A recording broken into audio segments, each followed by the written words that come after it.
So, with everything going on in the world today, I figured this would be, I guess, the perfect point for me to start this podcast that I've been talking about starting for the last maybe 4 months. And at this point, I don't know about the title. I don't know about anything. I just know that I have some things to say that I feel like everybody should hear. And I don't want to do it via social media because that could get misconstrued. So I'm going to do it now.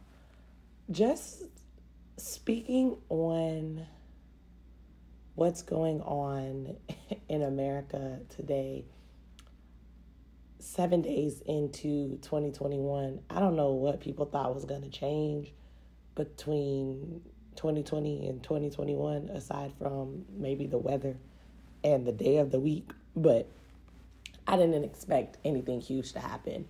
But 2021 was like, wait, hold my beer. I'm coming in, sis. Coming in hot.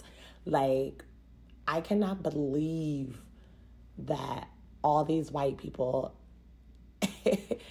stormed the Capitol building. And honestly, to me, it didn't even look like they stormed the building. They were let in from the videos that I've been seeing. And I would say that it's wild, but it's not, because we've been seeing all across social media, like white privilege, like the literal definition.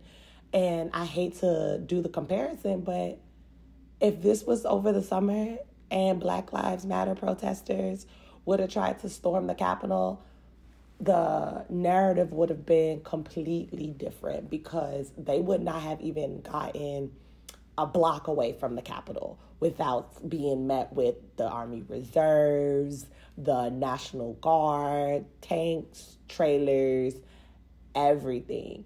And it is absolutely disheartening to still know that there are white people out here that really feel like this. Like, you hear about it, but dang, like, and I say this statement all the time: white people are dangerous. And not all white people, don't do that, but like, white people are dangerous.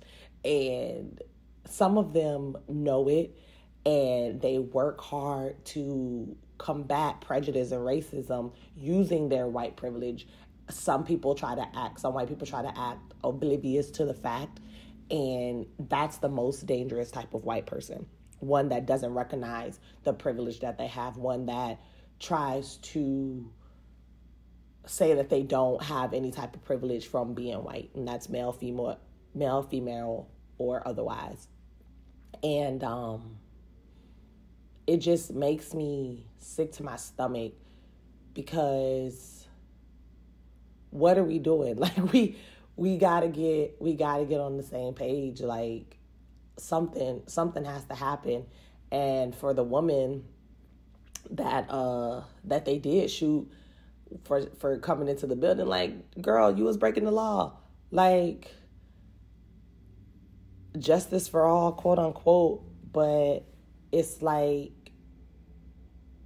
girl, it's been happening. This is what happens. This is what happens. Everything that white people are like, say her name. Like, no.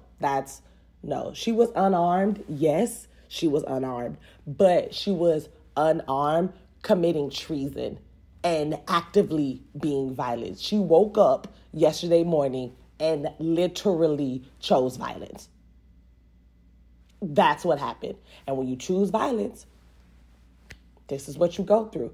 It's not a say her name like Sandra Bland, who, quote, committed suicide in a jail cell, unquote. Okay, sure, because they're giving people trash bags in jail now.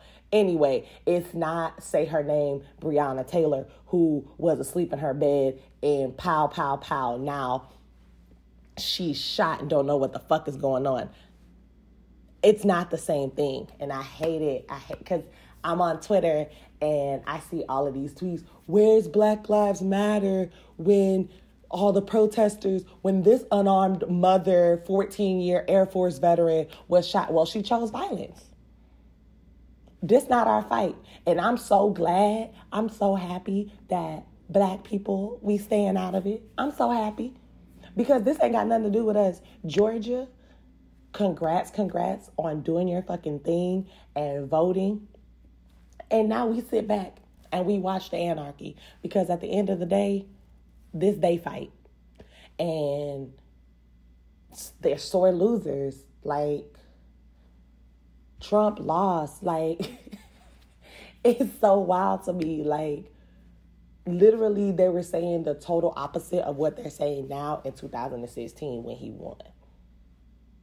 They were literally telling the Democrats, like, take your L, sit back, we got our country back, blah, blah, blah. Well, let me say to y'all, take your L, sit back, we got our country back.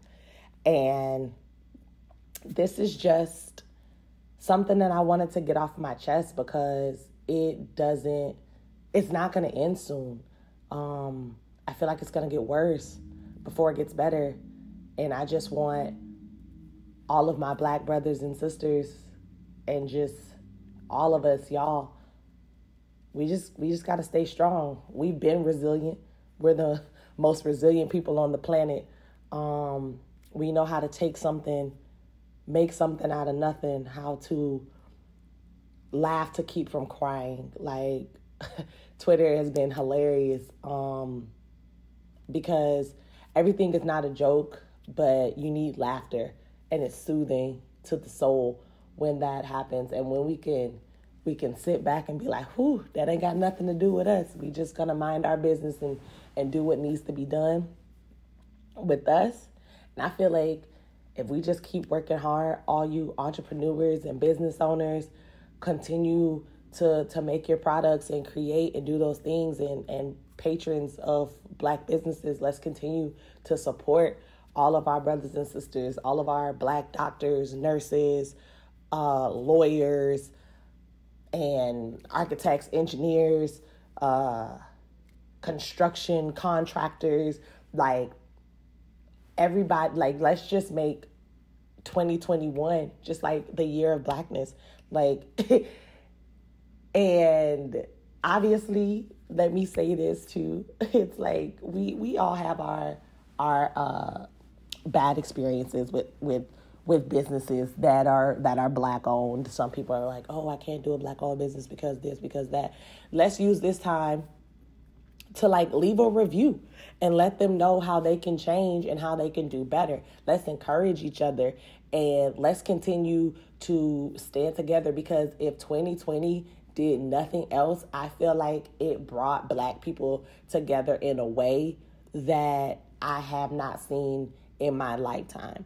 For me, my esthetician, my nail tech, all of my hair stylist when I have hair, because right now I'm bald head, but when I do have hair, everything is black. Like, all my clothes, like, 9 times out of 10, I'm gonna go on a black-owned website and just buy. I don't care if the hoodie costs $75.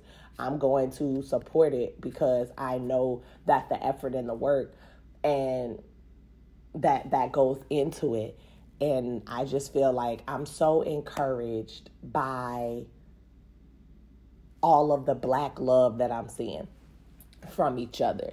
And yes, we're not, you know what I'm saying? Nothing's perfect. Nobody's perfect. You still have like your outliers. But for what I see, it's all love. And the embracing of our culture, the embracing of Afro-Latinas and Latinos, Latinx, I believe that's the politically correct term, but you know, they be calling me problematic sometimes, and y'all ain't gonna like all these episodes because my point of view is just that, my point of view. But I love how even other cultures and other ethnicities and things are recognizing their blackness and their connection to blackness, and still we are banding together and just embracing one another. And it makes me so happy. It makes me happy. So this is the first episode of my podcast. I'm still trying to work out the kinks. What I'm going to do, this will be a once a week thing where I just come and I talk about whatever's on my heart, whatever's on my mind. Sometimes it'll be pop culture or something that's going on in the news. Sometimes it'll be something that's been on my mind and that I want the opinion of. I hope you guys enjoy it. I hope you guys respect it. And I hope that it really becomes something that we can just have discussions about. And I'm going to get off this now, but welcome to the first episode of She's Not That Problematic. Thanks, guys. Bye.